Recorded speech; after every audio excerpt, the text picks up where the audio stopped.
Đau bụng quá là tắc ở đây. Ở đây to. To lắm. Cứng. Mà cảm giác là ăn xong ở đây luôn không ra được. Thì tại sao em không đi bệnh viện? Em sợ đi bệnh viện lắm. Thì nhưng mà anh phải cẩn thận nha. Cẩn thận gì? Ở Việt Nam anh đừng đi đến bệnh viện nhỏ hay là ở nông thôn đó. Sao vậy? 8 năm trước em bị đau bụng. Tại vì bao tử em không tốt. Mà tự nhiên hôm đó em đau bụng quá đó. Ói luôn, em ói luôn.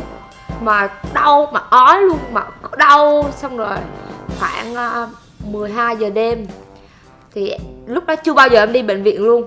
Nhưng mà ở cái nhà em là thị trấn, cho nên là chỉ có một cái bệnh viện nhỏ thôi. Nhưng mà ở đó là ở đâu? Ở Đắk Lắk hả? Đắk Lắk, ở EK. Thì em phải tới cái bệnh viện đó. Thì em với mẹ em tới đó.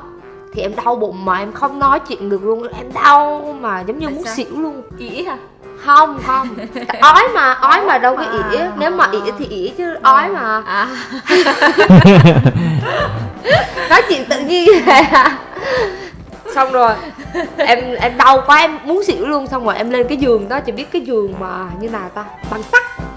Cái giường bằng sắt. Mà đau lưng luôn. Không có nằm hả? Không có gì hết, không có nệm, mà không có một cái gì hết, chỉ là bằng sắt thôi, mà không có gối luôn, chỉ là nằm như vậy. Xong rồi không có ai tới hỏi luôn. Em cứ nằm như vậy thôi mà không ai tới luôn nha. Xong rồi mẹ em mới thấy em lạnh á, thì đi về lấy mền lên cho em. Tại vì không có gì hết, không có mền luôn, không có gì hết. Thì em mới nằm như vậy nè. Cái một người mặc áo blue trắng đó, mà trẻ tới nói với em là em ơi, tại sao vô đây? Bác sĩ em đau bụng quá. Em đau bụng quá. Tại sao đau bụng? Nhưng mà cứ như vậy nè. Tại sao đau bụng? Em đau bụng lắm. Không chịu được nữa. Đau lắm, bác sĩ làm gì đi? Ăn cái gì? Ăn cái gì mà đau bụng? Không ăn gì. Ủa như vậy hả? Không ăn gì. Không ăn gì lạ hết. Vậy tại sao đau bụng? Vậy tại sao đau bụng? Nhưng mà em cứ đau bụng gì đó, làm sao trả lời được. Em quá đau bụng thì làm sao trả lời được. Nhưng mà nếu mà biết tại sao đau bụng thì đâu có đến bệnh viện làm gì. Xong rồi em cứ nằm như vậy nè. Tại vì không biết tại sao mà. Xong rồi đứng như vậy nhìn em thôi. Như vậy làm sao biết được làm thế nào mà đau bụng. Xong rồi đi ra. Xong rồi cũng không có ai tới hết. Xong rồi mẹ em mang mền tới. Xong mẹ em gọi một người khác tới. Sao đau bụng em? Hỏi lại hả? Mà em cứ ôm bụng như vậy nè. Con bé nó không nói tại sao nó đau bụng thì làm sao mình nói được hả anh? Xong hai người nói chuyện với nhau như vậy đó. Mẹ em kêu là hai em làm gì đi chứ cháu nó đau quá, nó đau bụng quá thì bây giờ phải làm gì đi. Không làm gì hết. Em nằm như vậy. Một tiếng sau quay lại. Hết đau chưa em? Trời ơi, là 1 giờ sáng đúng không? 1 giờ sáng. Xong rồi người ta tới tiêm thuốc cho em mà không nói gì hết nha. Chỉ làm như vậy nè. Tiêm. Mẹ em hỏi tiêm gì vậy con? Thuốc giảm đau. Vẫn đau. Khoảng 1 tiếng nữa thì hết đau. Thì lúc đó em đang nằm đúng không? Cũng có một bé nhỏ hơn em 2 tuổi. Mà bạn đó ở trọ đó. Xong rồi bị đau bụng. Xong rồi bạn mang vô trong bệnh viện. Nằm giường đối diện em. Tôi hỏi sao đau bụng. Không trả lời. Nằm đó luôn. Xong đó em nằm. Xong em hết đau. Tại vì nằm nhiều có đau mấy tiếng luôn, 4 tiếng luôn mà. Xong rồi em hết đau bụng. Em kêu mẹ ơi cho con đi về.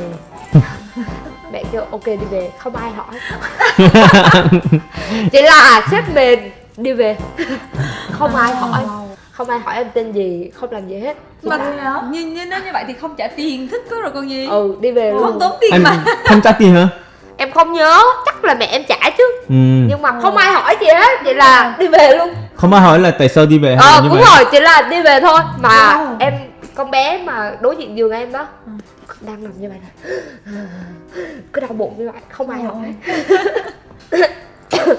Sợ lắm. Bên điện không? Có một lần em bị đau bụng đó, mà không thở được luôn. Em không thở được, xong rồi em đi cấp cứu.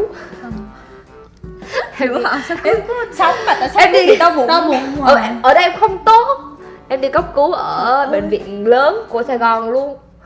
Mà mắc cười lắm. Em tới em như vậy. Em ơi, không thở được, chị không thở được. Em nói như vậy hả? Lễ tân người ta đang làm việc như này. Ừ. Em ơi, chị không thở được. Em ơi, chị không thở được. Em giải quyết cho chị đi, chị không thở được. Mà người ta không bình tĩnh được đó, chị hiểu không? Người ta lấy xe lăn, lấy xe lăn. Người ta đẩy em đi luôn. Đẩy em đi luôn, xong vô phòng cấp cứu. Em làm như vậy, xong em thở được rồi. Rồi bác sĩ tới, bác sĩ kêu bị sao? Ở đâu? Ở đây đúng không? Không bị gì đâu, dậy đi. Em nói là bác sĩ ơi, em không thở được ở đây, em không thở được. Với lại đau lắm, không biết có vấn đề gì, em chắc em bị sắp chết rồi không? Nhưng bác sĩ kêu là đau ở đây đúng không? Ok, dậy đi, không vấn đề gì đâu. Đã xong rồi không? Sao tụi em thở được hả? Sao em thở được hả? Người ta nói chỉ là bị rối loạn tiêu hóa. Xấu hổ. Người ta cho thuốc tiêu hóa hả? Mà tụi em chửi em quá trời luôn. Tại vì rồi. Không không thở được, không thở được. Lắm quá. Nên em mắc cỡ rồi. Nên bây giờ em không dám đi bệnh viện. Sao giờ em không đi nữa hả? Nhưng mà em cố chịu. Chị biết không, tự nhiên cái em cố 10 chịu. ngày nay rồi, ngày nào cũng nói với em: "Ê, tao quyết định rồi, ngày mai tao sẽ đi bệnh viện." Xong sáng ngày mai dậy. Nhưng mà chắc là nghe tới bệnh viện sợ, ở đây sợ cho nên Hết đau luôn. Hết đau xong tới chiều. Buổi tối thì đau nha. Mà buổi sáng ngủ dậy là đi Tao- bệnh viện là hết đau luôn. Tao có nên ngày mai tao có nên đi bệnh viện Ờ. không ta? Em kêu không quan tâm.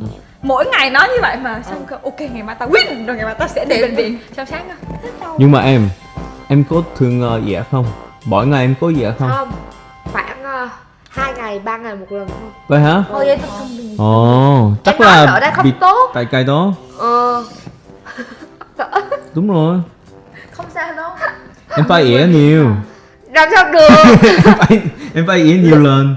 Hôm qua Lũng bắt em uống đu đủ.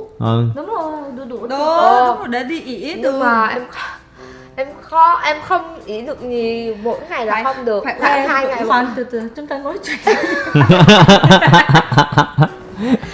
Ôi nói Tại chuyện sao- về cái gì? Tại sao tự nhiên cái đổi chủ đề vậy? Hôm qua Con heo hay con hôm qua gà? em qua nhà bạn em chơi. Ừ. Mà lầu 39 nha.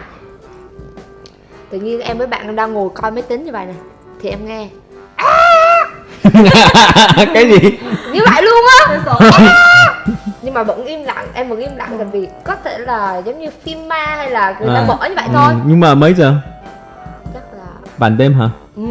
khoảng 10 giờ, 9-10 giờ. Ồ. Xong rồi em mới xong rồi em với bạn em thấy khoảng 1 tiếng rồi mà vẫn kêu như vậy đó. Thì mới kêu là chắc là giống như là con mèo hay là con chó mà bị đánh vô đầu đó. Như vậy nè. Không phải hả? Mà giống như bóp cục như vậy nè. Thì em nghĩ chắc là có người giống như là chó với mèo bị đánh. Nên em với bạn em mở cửa ra kiểm tra. Vừa mở cửa ra, ló đầu ra như vậy nè. Là gì? Con gà. Là con gà. Mà em với bạn em như vậy nè. Ở chung cư được nuôi gà hả? Mà kêu to lắm. Chắc là để dành để làm thịt nhưng mà Không. chưa, chắc không Mà ai kêu không ai to. nuôi gà đâu. Nguyên một hành lang nghe luôn. Mà anh đóng cửa lại thì anh nghe tại vì cách âm mà. Nó mở cửa đây là mà đóng cửa lại là Chị tức là bắt đầu nghe chị tưởng là nói chuyện sợ đó, nói chuyện về ma đó, mà đúng rồi, cuối cùng con gà. Nói chuyện về con gà. Tưởng được không? Nếu mà không phải ma thì nếu mà con chó hay con gì mà bị đánh thì cũng sợ. Ờ. Như vậy là sợ mà. Đúng không? Thì em cũng ở chung hả? Hả? không có Lũng. Em đi qua nhà bạn mà. Rồi Phương Cô mà.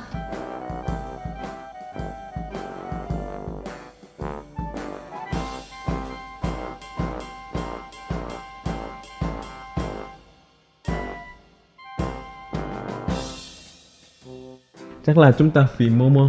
Chúng ta đừng nói chi nữa nha. Cho Momo ngủ. Không, chúng ta càng nói là Momo ngủ càng ngon thấy kìa. tay không? Như vậy nè. Tay như vậy nè anh thấy. Càng nói chuyện là Momo ngủ càng ngon. Đó. Như vậy. Hai tay là tụi thấy không? Sao? Thấy cô bị chi? Một tháng. Bye.